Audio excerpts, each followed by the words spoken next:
We are back. Another episode of the Wolves Only podcast, powered by JWX. Street sweepers out there today, huh? Yeah. You had to park across the street. I parked way far away. Oh my gosh! If it wasn't for you, I would have never known where to park. Yeah, you would have had a ticket. You would have got a ticket. You'd have been like, I'm never coming to Huntington again. Seriously. I used to, so my first house, my first apartment in Huntington, I had a parking spot that I had finagled. I had to politic with the businesses. Uh-huh. There was a hair salon. Right. There was an Italian restaurant and a Thai restaurant. And then there was another hair salon underneath, and I had to politic to get that. And then I bought my first S-Class. Not the one I drive now, but my first S-Class. And then I had 2 cars. So then everyone was like, okay, Justin, and it was because the parking was so, right. And you're from Southern California, so you get it. Parking is horrible. It's horrible. Yeah. Traffic parking, all of it is horrible, but I would never change where I live for the world. Well, coming from Norco all the way out here, it was 102 when I left there. And then when I came in here to Huntington Beach, now it's all 86. Yeah. So I'd love to be down here every day. That would be awesome. It's so funny. You literally, when you're on the news, every morning during the summer, they're like, it's going to be a scorcher. Unless you live in Huntington Beach, then everything's perfect. Exactly. And everything is perfect in Huntington Beach. And it is what it is. I'm blessed. I'll never live anywhere else. I love it right here. But I like all of Southern California. I love it too. I mean, I wish we just had different leadership, though. You know what I mean? Well, just the taxes and just the stupid, outrageous rules that they got. But let me ask you this. So listen to this. I have a reel that has been viral for the last 2 months, and it literally is. You might have seen it. It was. I was just all I was talking about was I love my quality of life in Southern California. Yeah.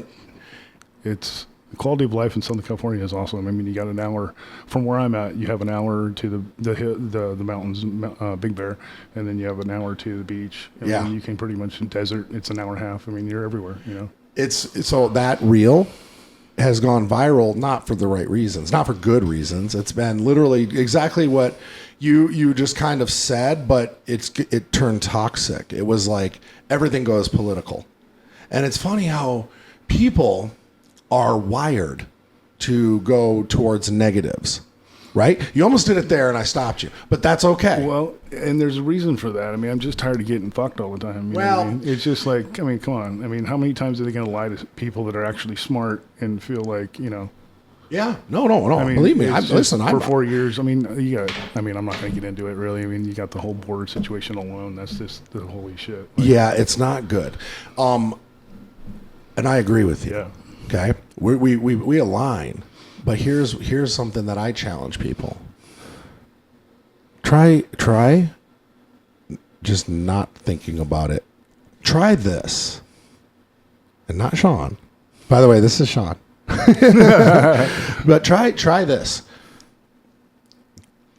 Here we go. Ready for this? God, grant me the serenity to accept the things I cannot change, the courage to change the things I can, and the wisdom to know the difference. Try that. And that is, okay. And to me, I don't like any of it. I don't like the right. I don't like the left. It's all corrupt and nonsense, and it's all the matrix. But here's what I have control of. Mm-hmm. I have control of your mind, my mind, yep. How I treat people, yep. How I decide to wake up in the morning, yep. My gratitude, and all of it. Yeah, 100%. Right?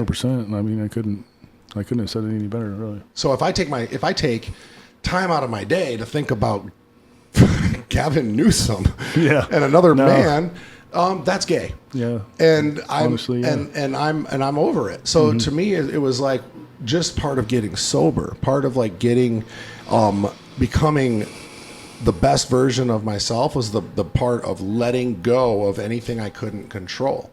I don't give a fuck anymore. Yeah. And because it doesn't matter. I can do my civil service, my civil duty, and I can vote according to what I believe. Mm-hmm.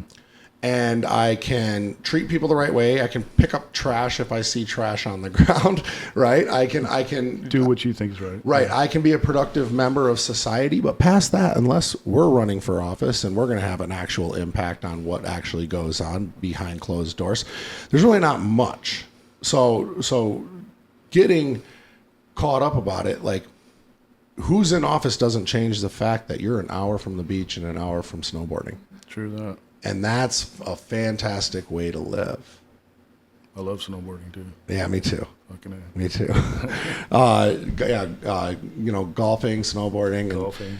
Yeah, I used to like to surf, but not anymore. We're going to have to get out on those links. I was watching you play, man. Thanks. Well, I don't know if that was a compliment. No. It was good. Okay. I can golf. Yeah. When I was more lean and smaller, like when I was like in the 220s, I was a hell of a golfer. Well, you got more twist, you got more torque. You know what I mean? Like when you're all big up top, you can see you're a little stiff. Yep. So Cuts my like swing. That. I'm like that too. But So I've been losing.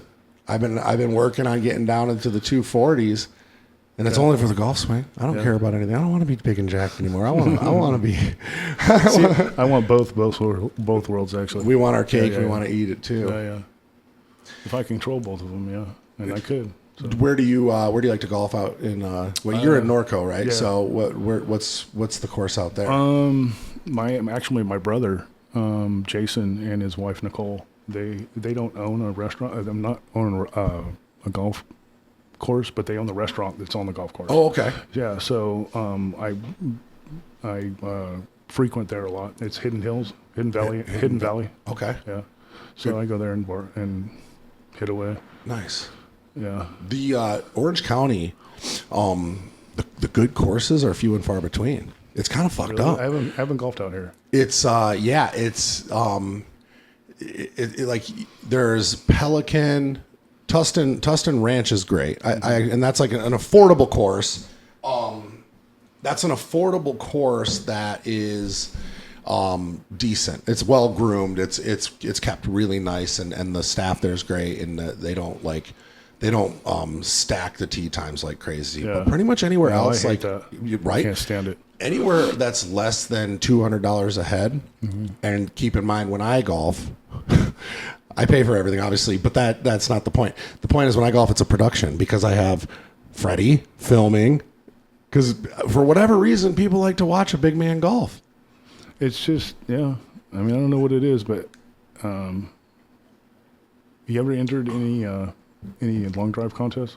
I don't drive long. No. No, I can't. I can hardly break 300. Oh, okay. But I consistently can like fucking beeline it straight. That's awesome.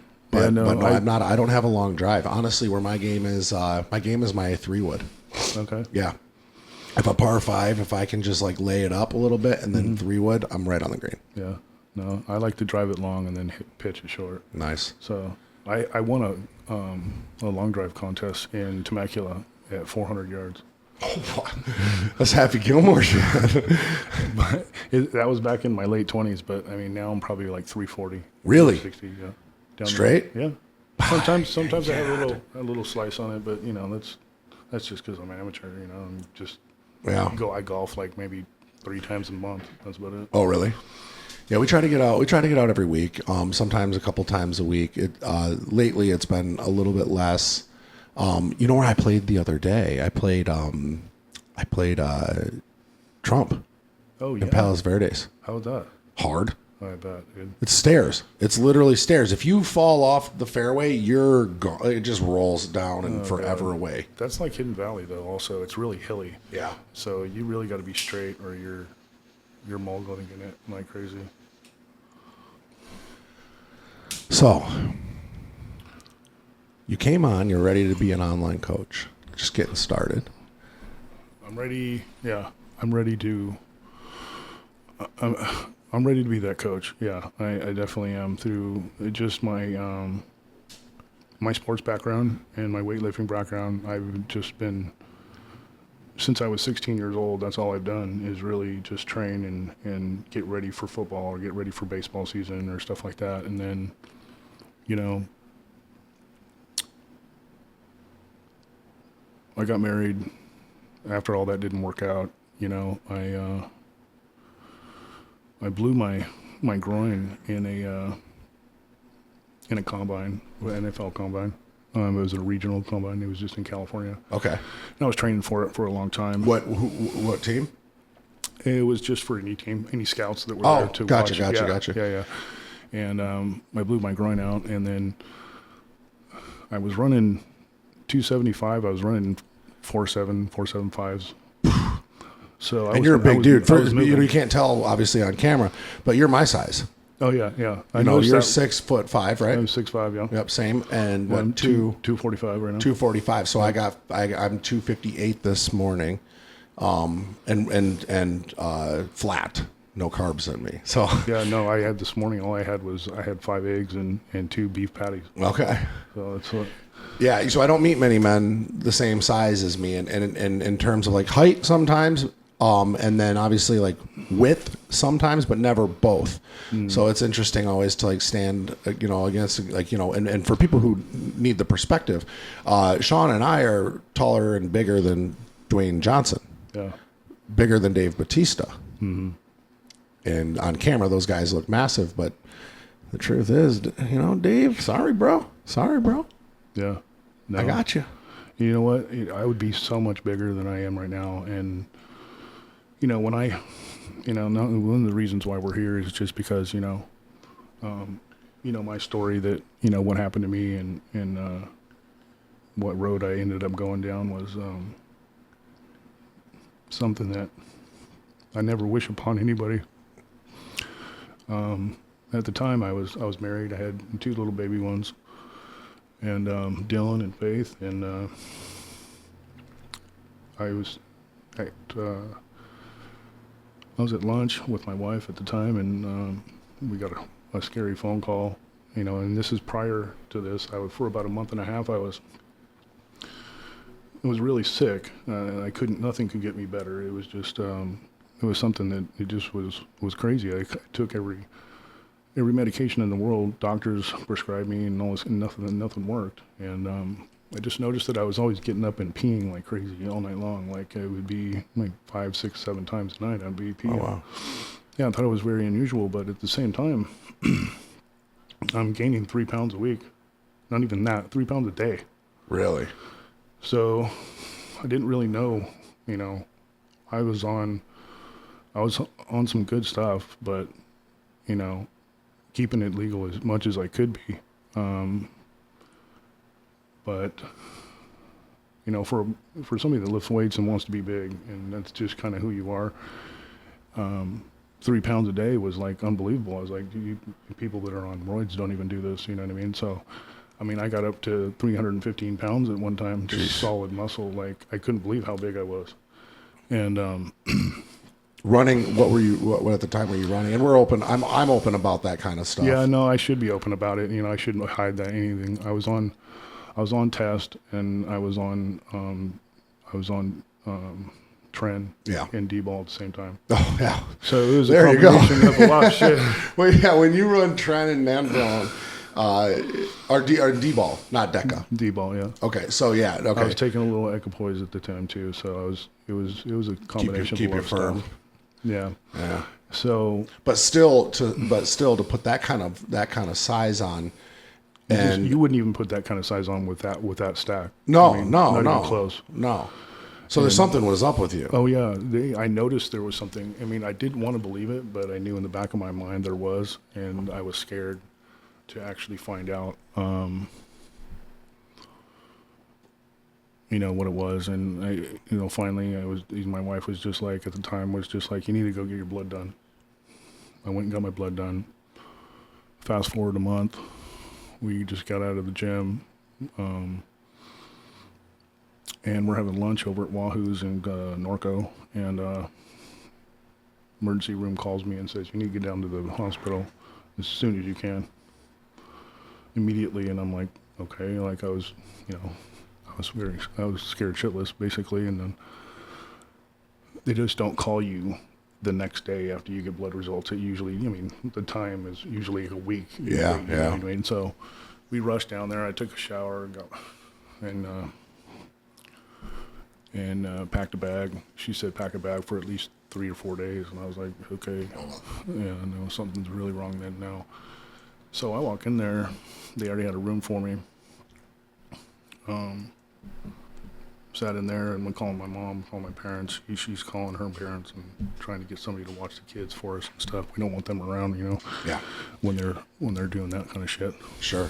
Yeah, it's scary for anybody, Yeah. but especially kids. Yeah, and you see their daddy. I mean, they're little, but they see their daddy on, they know what the hospital is, you know what I mean? And they're 3 and 4. It's maybe 4 defeating and 5. even and obviously my son and I are wide open about everything, but I've been, in situations I've been in the hospital for, whether it was self-inflicted, like, Right.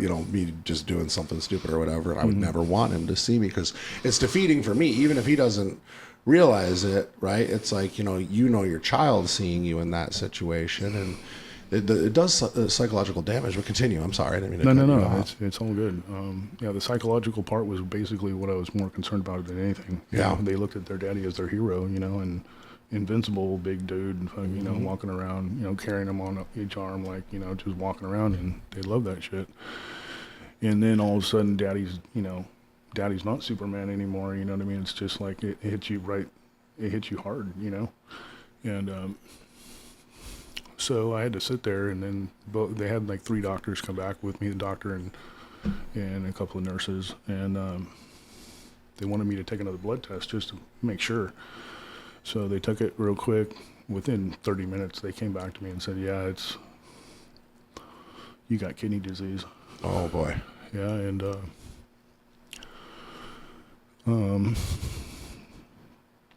so it wasn't something that caused, this is what I want everybody to understand too, because when I was taking my, stack and doing all that kind of stuff, I was being as careful as I could and taking all the proper precautions regarding your liver, regarding all that stuff, you know what I mean, and what it kind of does to you and shit. So I was born, so they proceed to tell me that I was born with a disease called FSGS. Okay. It's focal segmental, and then the long word at the end. I can't really pronounce it. I'd butcher it if I did it right now. It's all right. Anyways, so basically back when, when I born in 76, they didn't have those type of tests for kids when they were born, you know what I mean? Now they have every test possible that could basically, be diagnosed for a kid these days, But back then they didn't, so my mom and dad had no idea. So what ended up happening is that it would just lies dormant in your body, until your immune system is compromised so much that it basically attacks it attacks your kidney immediately. And so since that whole back up, so that whole month before when I was sick and I couldn't find nothing could cure me, that's when it happened. And it started attacking my kidneys 100%, and it didn't help, obviously, that I had that stuff in my system. Well, yeah, that's I'm not, sure, you know what I mean? So, so my body couldn't handle it, and it just started breaking down. And so, they told me what I had. I'm trying to gather myself. My whole family's in there, my mom and dad. Kids are in there. And everybody's just, beside themselves on what they just heard because, so I asked them, I said, and I knew the answer he was going to give me, but I still wanted to hear it. And I asked him, I said, so what does that mean for my life? He says, well, he's all of a sudden, what that pretty much means is that you'll be on dialysis for the rest of your life unless you find a donor. Okay. That can help you out with a new kidney. And we'll put you on the kidney list and all that kind of stuff. Well, at this point, I'm like, they started mapping out basically what my life would look like. So it would be 3 days a week. 3 days a week, 4 hours at a time. I'd be at dialysis. They tried to tell me kind of what I'd be expecting, throughout the whole process, because I was scared shitless at this point. And they're like, yeah, you're basically going to lose 12 hours of your life, when your kids need you the most at 4 or 5 years old. Plus my wife needed me and stuff like that. So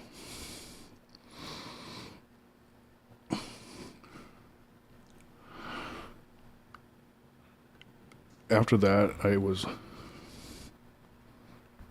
really, really in a hole. I was really in a place where I didn't know if I even wanted to continue, but I knew that I had to because of those two kids. And that was just very apparent right off the bat. Because I believe in Jesus and I believe in,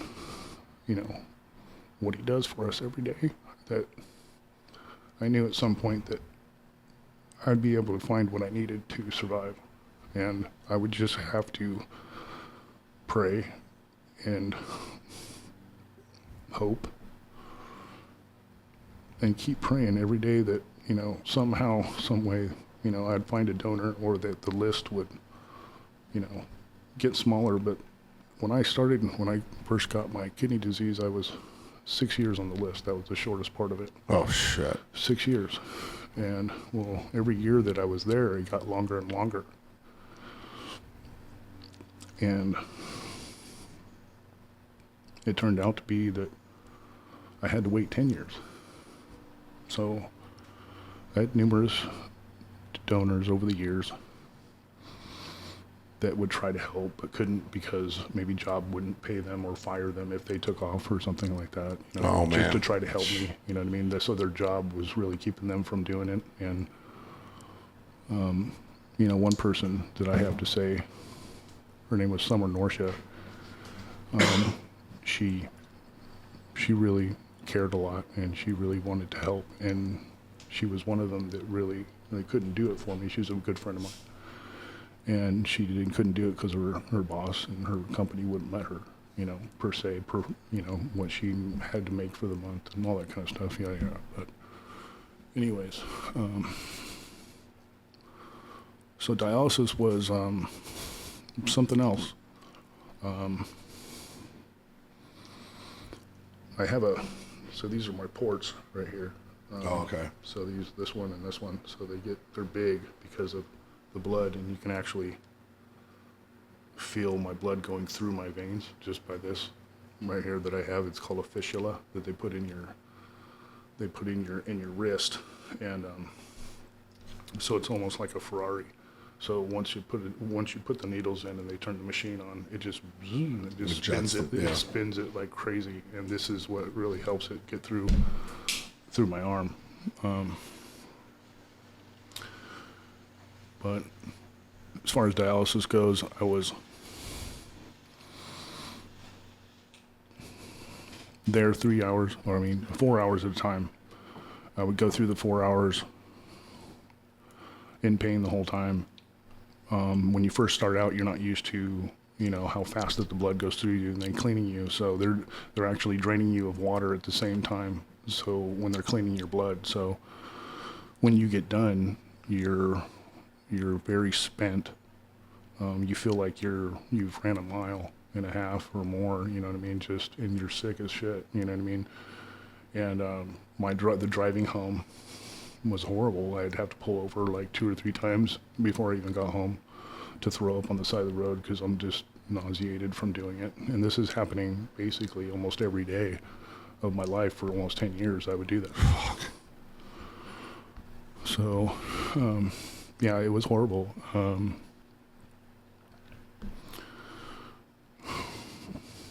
Sometimes on Saturdays I would have to go in because I would get water overload.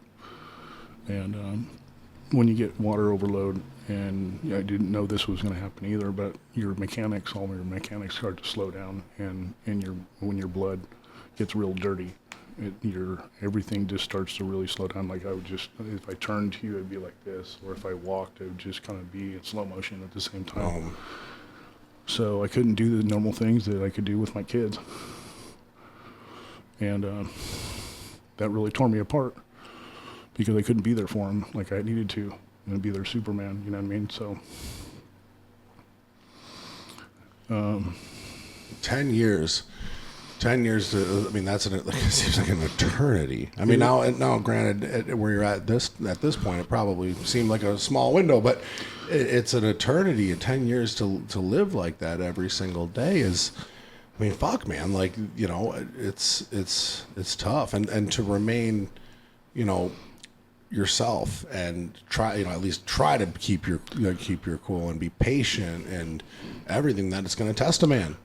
It tested me, like I couldn't even believe. I actually, through the whole time that I was sick, there was a lot of apologies that I actually had to come forward to, and a lot of friends that I had to say sorry to, and one of them was my mother, and she's a nurse. She took care of me the whole time I was out, or the whole time I was sick. So there was a lot of times where I was just so irritated and just down, and you're sick, my whole face started to change, my whole body charges just started to change, like everything, like I was so out of shape, and it just really pissed me off so bad. Did weight drop like crazy, or? Yeah, because they took about probably almost 8 pounds off me almost every time I was there. So I went from 315 all the way down to like 240 in like a couple months. Like it was bad, but I was soft. I still kept to try to work out. That was one thing that like it only saved me really was God, my kids, and going to the gym. To be honest with you, like it was such a mind, like if you know me, like when I go to the gym, it's like it's my getaway. Yeah, like, that's just I have to have it. If I don't, then I just feel like something's wrong. And there would be times where I couldn't work out for like almost 3 months at a time. And because I was so sick, sometimes I would even be thrown up in the bathroom, and I'd be out there lifting and trying to, because that's how fascinated and like I am with trying to stay in shape and just trying to keep my weight on. I didn't. That was one part. It was really hard for me when I couldn't work out or I couldn't be there. And I always wanted to keep that image that I needed it, but it was just something that's how everybody knew me, and I know that sounds a little bit superficial, but not at all. I disagree. I don't think that's superficial whatsoever. I think that we have an image of ourselves, right? And whether it's like, I'm jacked, tatted up, bald, bearded, whatever. Okay. Like a lot of us, like to me, okay. And I want to get back into this story, but I want people to understand when you are our size, okay, there's a dynamic, a couple dynamics that we have that most men do not. Okay, when you're jacked, very tall, tatted up, scary looking, but you have the heart that you have, right? Yeah. So you're feared at first, right? Every time I see somebody, they're scared, right? But then they get to know you, and you're extremely respected. Yeah. You provide a level of safety around the people that most people do not, right? Correct. So to be feared, respected, and then to be safe, to feel safe around you is a massive dynamic. Most men do not have all three of those things. Yeah. And then, obviously being in great shape, and being, and just taking really good care of your mindset and your health, you're regarded, you're admired. Feared, respected, right? Safety and admired is it's something that So when you say, to uphold my image, if it sounds superficial, no, it's not superficial. It's just who I am, man. It's who you are. It's exactly how I think about it. But just I could give a shit about what a lot of people really think about me, and people will tell you that. But I just don't want to come off as a superficial man. You know what I mean? Because it's who I am. It's what I've built myself to be, and it's the persona that I come across. But that persona and those four things are how you're able to carry your message. Right. It's how you're able to change people's lives. It's how you're able to serve. Right. Right? We use that image. It's not superficial at all if you're doing it for the right reasons. Right? Yeah. If you're doing it to be a thirst trap and be a douchebag, that's one thing. Right. But to do it if like your job is to like spread the gospel or to help people suffering or struggling or whatever, and that's what you're using your image for, and you're using it for good, it's not superficial at all. Yeah. right? It's just having a leg up. Well, I mean, really, it's having a leg up. being big and being tall has its advantages. And the reason why I think the way I do is because when I was little and I was growing up, I was extremely, extremely skinny. And I was always tall and thin, but I was always more athletic than anybody around. But all I was missing was the weight and the muscle tone. And to get there, and I always told myself that, you know, when I get older and when I get to a certain point where I can control all that, I'll never be skinny again. And that's just the fact of how it's going to be. Yeah. That's just who I am. So let's fast forward then. So obviously you're still standing. So yeah. so 10 years you found a donor? So now this is the crazy part, and this is where it gets it gets really cool. So 10 years it's taken me to get to get that donor.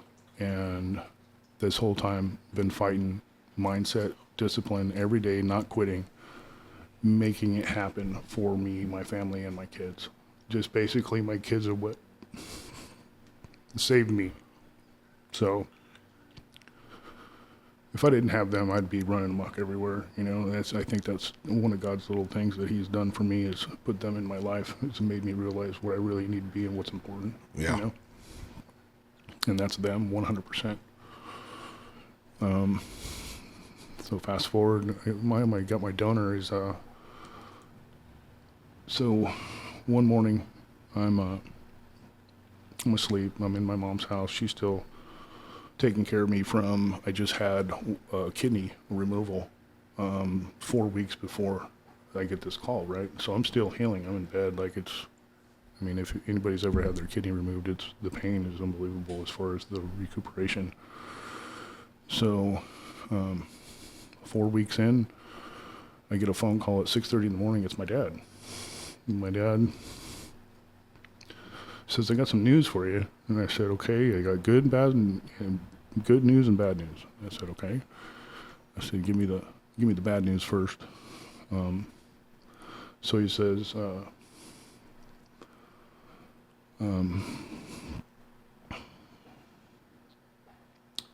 the guy that I work with, his name's Randy, said his son just died a couple nights ago because he overdosed on, I think it was pain pills was what he told me at the time. But it turned out to be Xanax. Okay. Xanax, and he had a prescription for Xanax. But I think that he was with a bunch of guys, people that he was around at the time at one night, and he thought that somebody spiked his drink, I guess, and he wasn't feeling good. And I guess through text that they found out that he wasn't feeling good, that he never felt like this before. So he went to a hotel. I think it was like maybe right next door or something. And he kind of just sat in the lobby, from what the cameras say and what the people working the front desk said. And all of a sudden he just was trying to gather himself. And I guess all of a sudden he went into the bathroom. And never came out. Oh. So they found him in there, just not breathing. And how old was he? He was 25 at the time. His name's Ryan Moore. So I want to back up a little bit. That I ended up meeting the mom and the father the other day. Oh, really? At a lunch. Just the other day? Yeah. For the first time? First time. And he worked with your father? Right. Wow. So it was a year and a half after, I'm a year and 7 months out from my transplant. Currently? Okay. Yeah. Okay. So finally was able to, and this was very important to me that I do this because I wanted to know the person that was inside me. Yeah. Her name is Robin, the mother, and the dad was named Randy.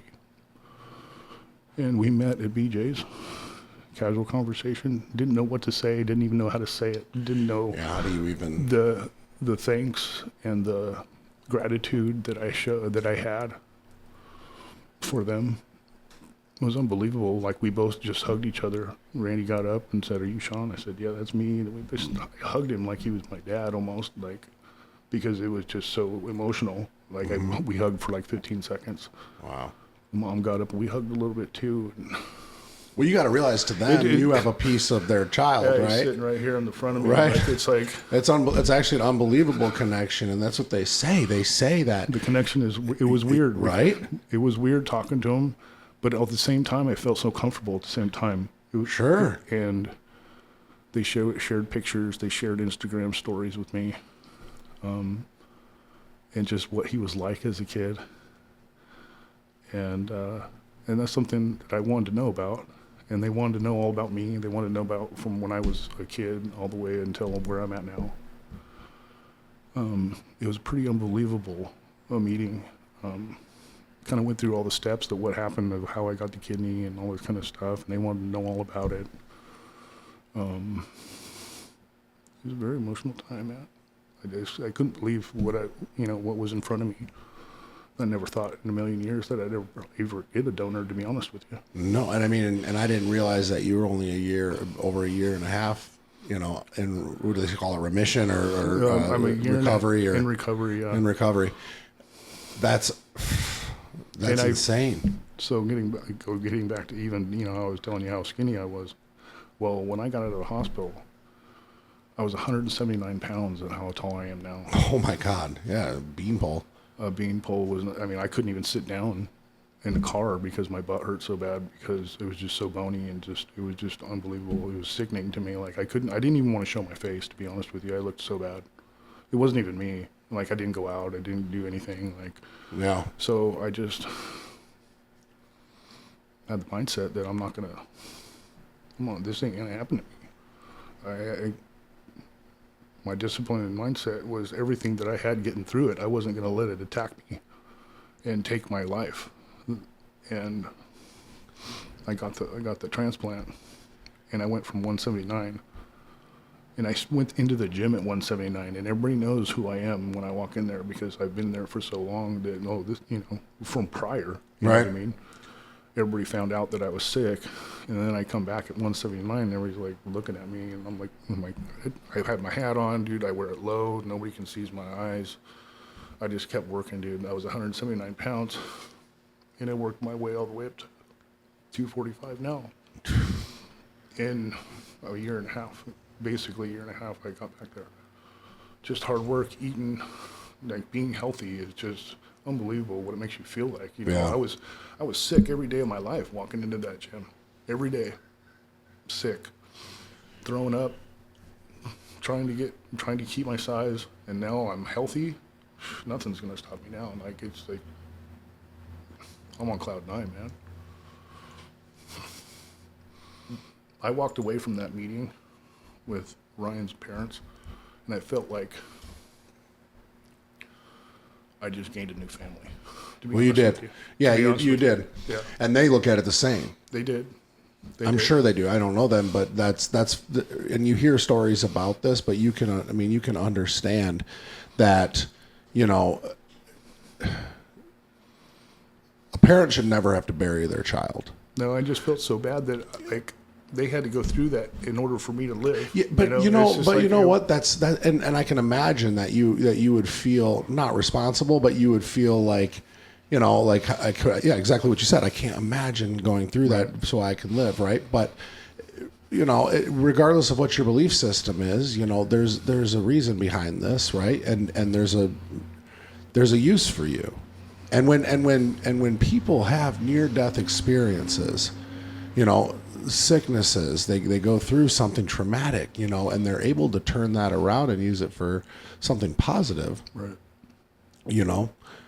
The young man that, I can relate more to him, obviously, than I can to you. Mm-hmm. The amount of times that I misuse Xanax, right? And the amount of times that I've been in the bathroom and thought I would never come out. You know what I mean? I know exactly what he was feeling. Right. But at the end of the day, unfortunately, yeah, it did take losing somebody to save you. Yeah. But now it's a matter of like, what do we do with that? Well, I told them what I was going to do with that. And I actually, and they said that I don't owe them anything, but like, in a way, the way I think is what I do. Like I even told them, like I promised that, I'm going to make your child's kidney be the best thing that's ever happened to me, and that I'm going to do something with it for this second chance that you guys have given me. Yeah. And so that phone call that my dad gave me the bad news, and then he told me the good news. Obviously, the good news was that Randy was going to give me their son's kidney. And he was a match and all of that. Wow. Hold on. Gets better. So he tells me he's going to give me his son's kidney. And at the time, right now, the name, it's Legacy. The place that called me was Legacy. They're in charge of kidney transplants, kidney, okay. Who's going to get a kidney and who's not. So they called me that night after my dad got off the phone, and I'm just like, no way. Like, I'm still in disbelief about it. And they called me. It took probably about 4 to 5 days. So I turned to my mom. We were just sitting there watching TV one night.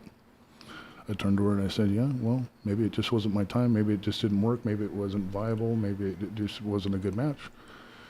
And shit you not, an hour later, the phone rings, and it's from somebody in Wisconsin. I wasn't going to answer. I don't answer phone calls that are from Wisconsin that I don't have programmed in my phone. Who wants to talk to anybody in Wisconsin anyways? And so she goes, just answer it, see what it is. So I answered, and she goes, is this Sean Hansen? And I said, yeah, this is Sean Hansen. Well, we have good news for you. We have news that you have been selected to move to the top of the list to receive your brand new kidney. And I just broke down, dude. And that was because of Ryan's kidney, or? Yeah, that was the whole thing. It came all together. Like they were able to actually give his kidney directly to me. That's how it worked. Interesting. So I jumped from, I was already at the top, but I went from the, somewhere in the top to the absolute top to get that kidney. And that was coordinated by the dad. That was coordinated by my dad's relationship with Randy. Wow. That's incredible. I thought in my head, I was like, it was just like coincidence, but like, no, that's incredible. It's insane how that could work. How does that work with matching? Like, did they have to match? Yeah, the whole thing is just, it's not over yet. So okay, all right, keep going. So you keep pausing, and I'm like, yeah, no, but there's more. No, there's more. I just was trying to figure out how to say it. So we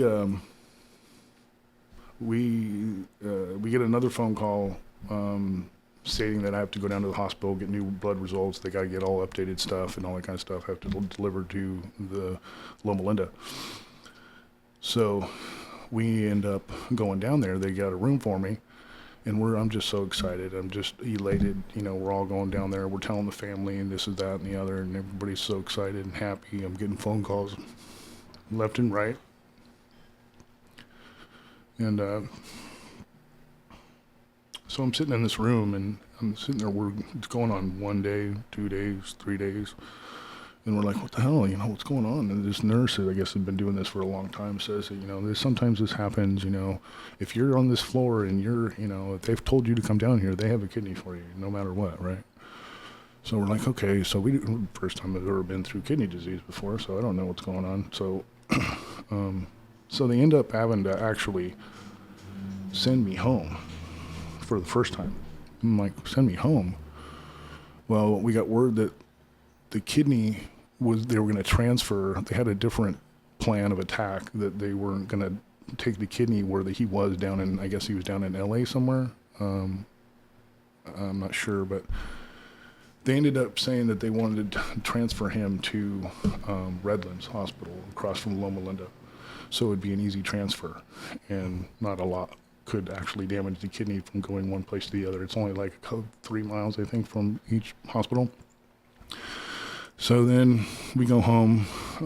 Then they call us back 2 days later, and we get up in the room again, and don't want this to happen again, obviously. So we get in there and get me all situated and everything, and then again, we're waiting another day. 2 days go by, and then that night, the nurse comes in and she goes, the kidney's ready. All right. Kidney's ready, able to go. It matches all of your blood type, everything like that. And then she goes, there's another thing. And she goes, and I go, what? And she goes, it's a perfect match. Meaning that doesn't really happen ever. Like, God stepped in. Sure. And just all of a sudden, just now it's a perfect match. You know what I mean? Like, it's because like, people got to keep in mind that sometimes like your body rejects the even, organ, and you know when it is a perfect match, it's just like you're like set to go. You're set to go, and the probability of it rejecting is, I mean, it's still, you know, there's still percentage that it can, but that's just based on my body taking it or not, and all the necessary stuff that needs to be done. But your probability of it working is really, really high. And so yeah, they scheduled the transplant at 10:30 the next morning. I went in there 4 weeks just out of kidney surgery and took the transplant. Woke up the next day, happy as hell. Then my journey started, basically, of healing. So I had two journeys: journey of fighting it and keeping it, you know, at bay, and to live and to want to live. And now I have to fight to keep it good and to eat the right things, to drink the water all the time. And, you know, my diet is 100% switched up from where I was before to where I am now. Now I just have to take care of it. Wow. What a fucking story, man. It's crazy. Well, there's more for you. And it's incredible now, you know, where we're at today, where it's like now we're taking that story, we're going to put this out there. We want people that you know, it's actually, I don't know if you've ever watched Curb Your Enthusiasm, but they talk about, they're sitting around dinner. It's like, you know, Larry David and he's saying that he ran into so-and-so and she like just happened to offer him some advice. Yeah. And they're saying, well, you know, she had stage 5 cancer and survived. And he's like, yeah, you always take the advice from the stage 5 person. They have a different perspective, right? Oh God. When you've been that close to your life ending, right? Going through what you have, when you are stage 5, right? Or you know, you're basically like faced with death. Your life perspective changes compared to somebody who's just been, you know, healthy and never had any, like, faced any actual serious illness, right? Illness is different than, you know, even for like my story, right? Like it's different when you face something, you know, that was literally killing you. Right. Every day, the mindset that I had to go through I was tunnel vision just on myself alone. That's all it was. It was, I had to work like on myself and to be there for myself to survive. Like my kids were there and I had to take care of them. Obviously I'm a dad. We do it even when we're sick. We do it when we're just, you know, down and out. It doesn't matter. You're a dad now. This is your fucking job, you know. Right. So, but what it took for me is tunnel vision, and if I had to kick people out of my life to be there, I did it. And family was always there. It was my rock. My sister, she was my rock. You know, one thing that I did miss and didn't tell you, my sister, we all have kind of the same friends and everything. the Hansen family. We kind of all, between my brother is just under me and my youngest brother, it's just about to turn 40. We all kind of have our own, well, everybody just friends together. Doesn't matter what the age is, no matter what. But I was dating a girl at the one time, and she actually worked. She was a hairdresser, and she worked where my sister gets her hair done. And she came back and told me when my sister was getting her hair done,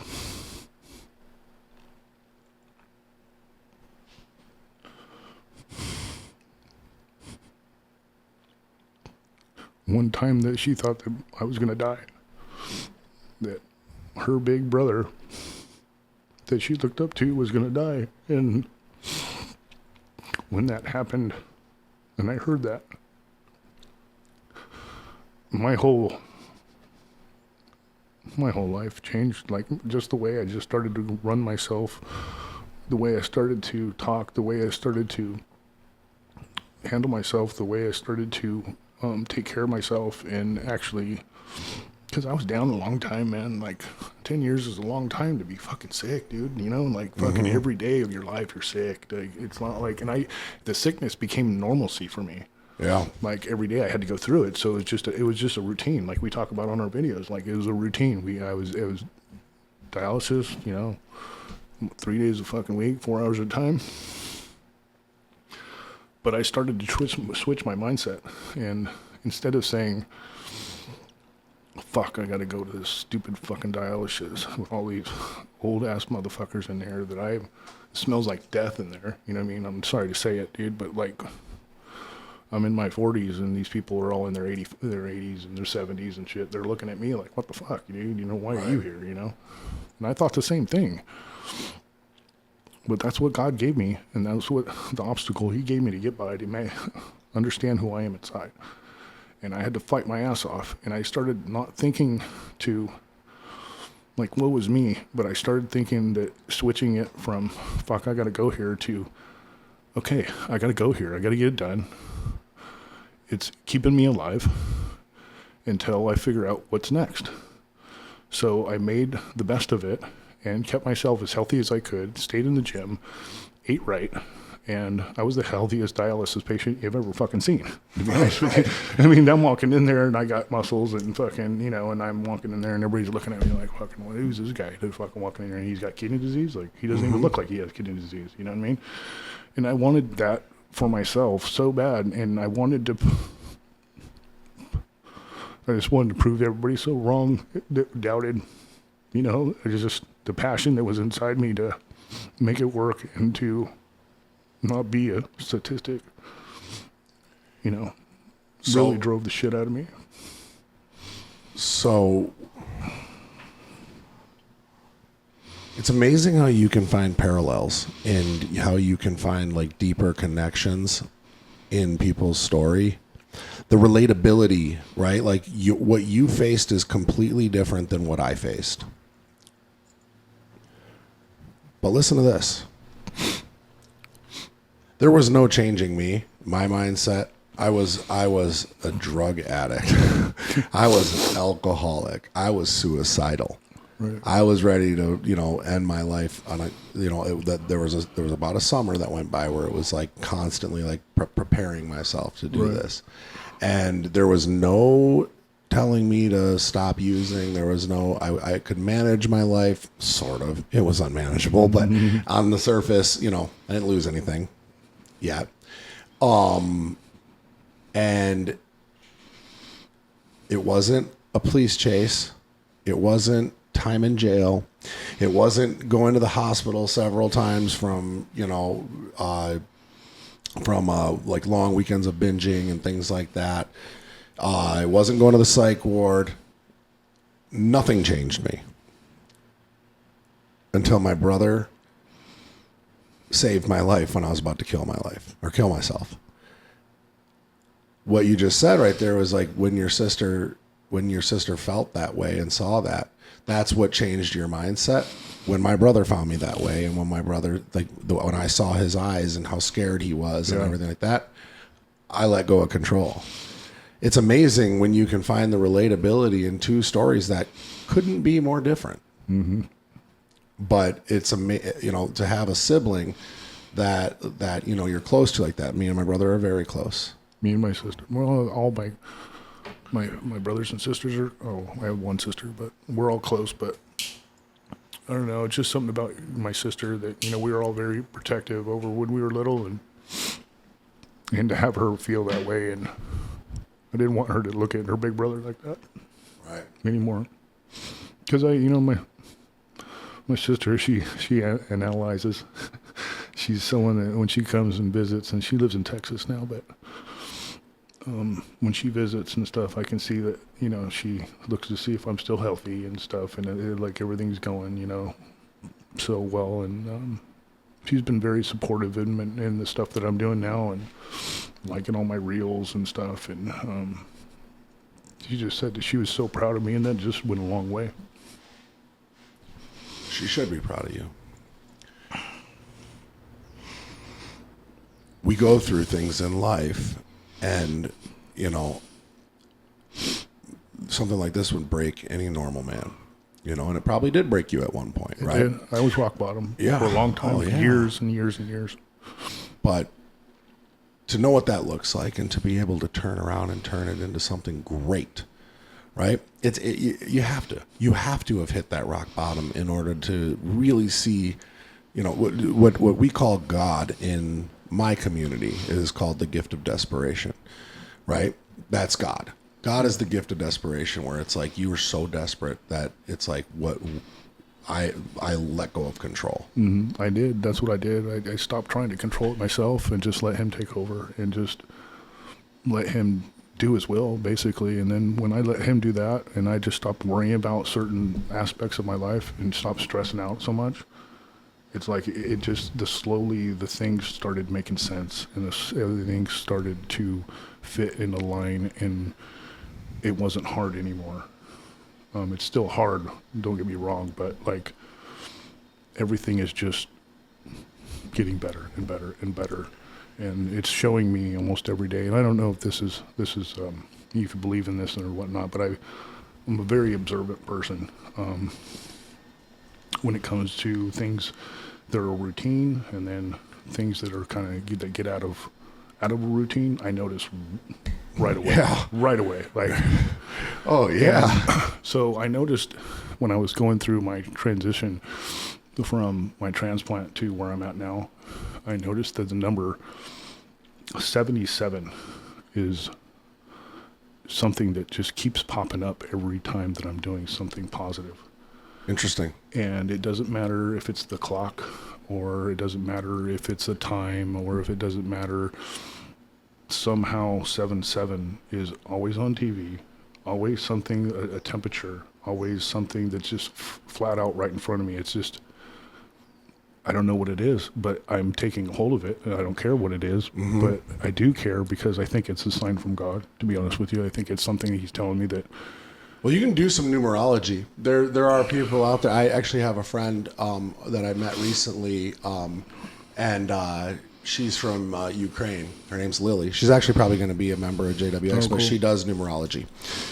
And yeah, she can break down all the numbers from your birthday and everything, and pretty much map out like your whole life, just through numbers and things like that. And yeah, whether it's a sign of, I believe that it could be a sign from God as well. But there's like more deeper rooted meaning to it, and I'm sure typically there is. you can map it back, and she is like really well known for her numerology skills. So I'll try to get you in line with her, because 77. It's funny because like I see my birthday everywhere, 10/18. Oh yeah. Everywhere. Anytime I look at my phone, it's 10/18. Like See what I last mean? night and this morning, both times it was like it happened, and it happens all the time. Scotty has 1111 tattooed really? on the back of his neck, because it's like that's his number. and his wife too. Like they both like always. That's cool. You know what I mean? It's cool. That's really special. Being a year and a half in recovery from everything, what's the biggest perspective change for you? What is like, some people would say like the cliche, like never take any moment for granted, and but where do you really find your strength has come from? What has really shifted in your mind?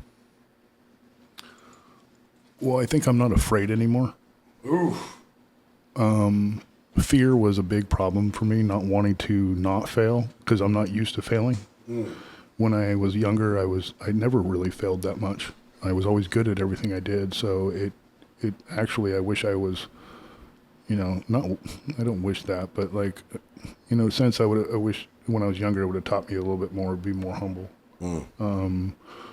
So when I got to be in big guy, adult, now you got to start doing things and you got making things happen. I was always afraid that, like, I have so many ideas and so many things going through my head. I research a lot of things. When I was sick, that's all I could do was just be on the internet and research things. So many ideas, but never wanted to take the step. You're the first person I took the step with. Oh, well, I'm honored. That's to be honest, the honest truth. A fear for me was a big one, and I knew that everything that I ever wanted was right on the other side of it. And I always had a fear of speaking in front of people. I don't have that fear anymore. Yeah, I get nervous, but it comes to the fact where it's like I don't give a fuck anymore. Yeah. Like, to be honest, like, and I did before. Like, I'd say I didn't, but I really did. I cared if people thought I was stupid, or I cared if people thought that I wasn't intelligent or whatnot. And but I just said, screw it, dude. I need to get out there. I need to put myself out there. This whole thing is a story that needs to be heard, and a story it's my story that stop fearing and being positive. I needed to be positive. The discipline was crazy that I had to have a routine every day and stick to that routine, never try to get off that routine, because if I do, and I kept my mind busy, and keeping your mind busy keeps you from wandering off into doing stupid shit. We're men, Right. So the biggest change for me is just every day being positive. And everybody has bad days, but try to find the silver lining in every day. Yeah. When you can wake up every day and you can put just an immense value on the fact that you just opened your eyes, and I think a lot of people just, it's funny when my gratitude slips, meaning that if I'm not like constantly reminding myself to just be grateful, it fucks my day up compared to what it is when I am just living in gratitude at all times. It's profound how different life is when you can stay right in the moment and stay in just a feeling of gratitude. It's wonderful. Nothing else matters. Yeah. No, I totally agree. And it's easy. It's so easy to look at everything that's going wrong. It's so easy to seek approval from people that don't really give a fuck. Yeah.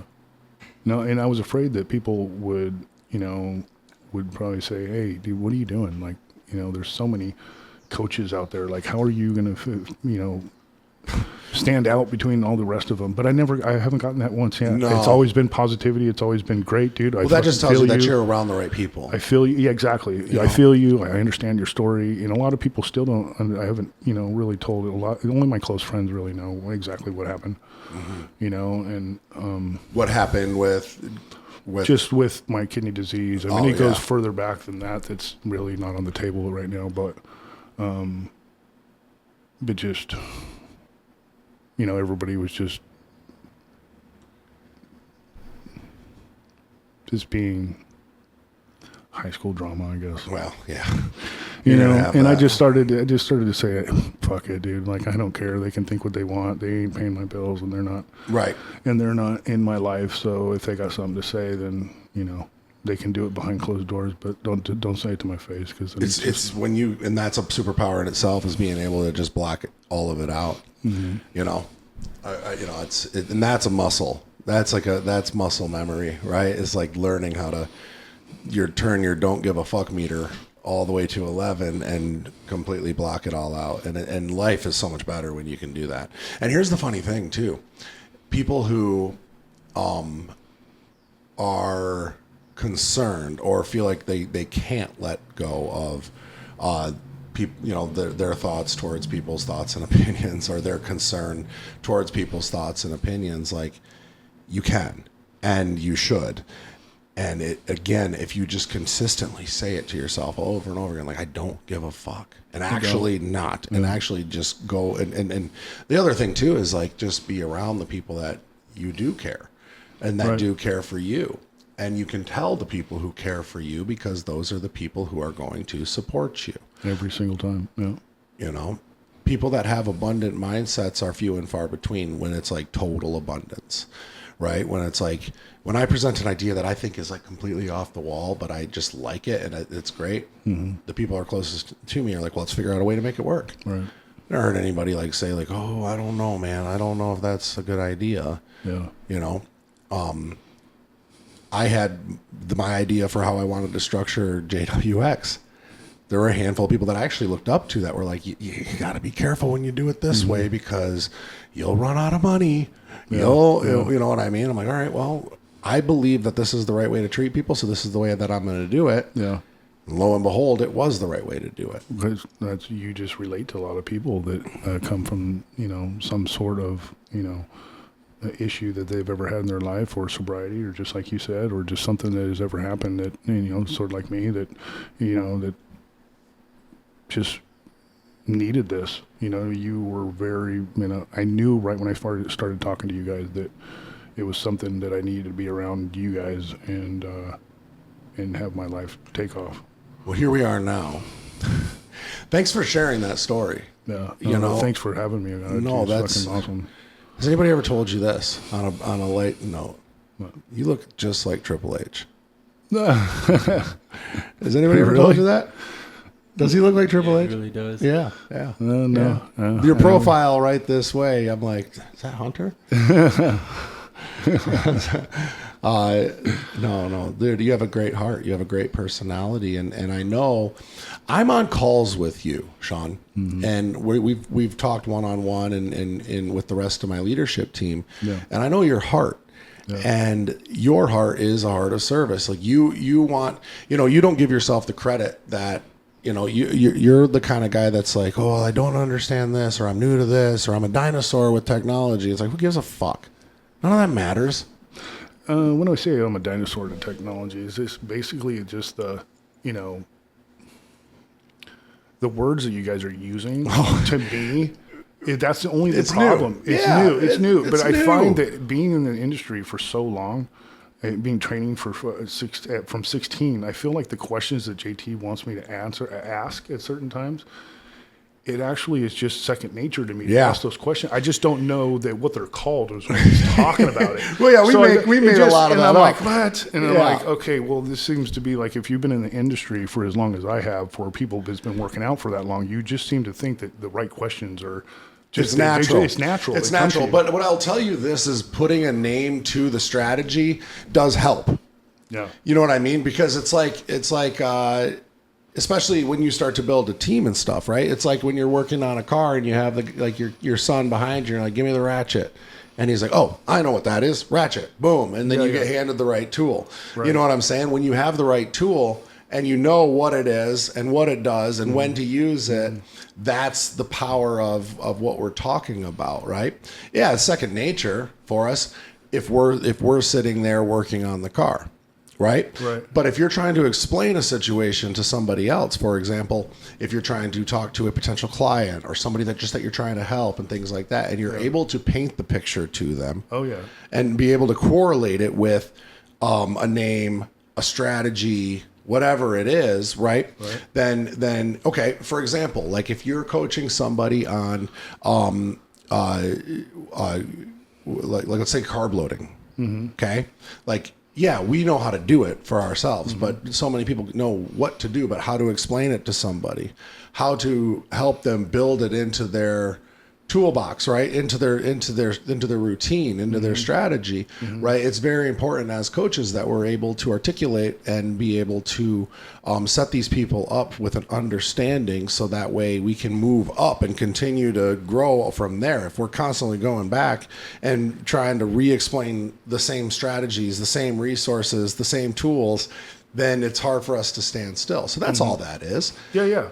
No, I get all that. I'm just trying to learn the definitions. No, yeah. When it's second nature to me, like Yeah. it's, I don't know. Don't It's get just- caught up in the semantics. Where Yeah. and over time you start to get used to it. It's so funny because like the industry that I grew up in is the auto industry, and it's like so many like slang terms, and you know, and it gets like deep. You know, when you're like, hey, it's a handshaker with the brains blown out. Does anybody know what that means?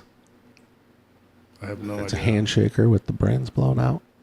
It's a manual transmission with a sunroof. Oh shit! Dude, I would have never.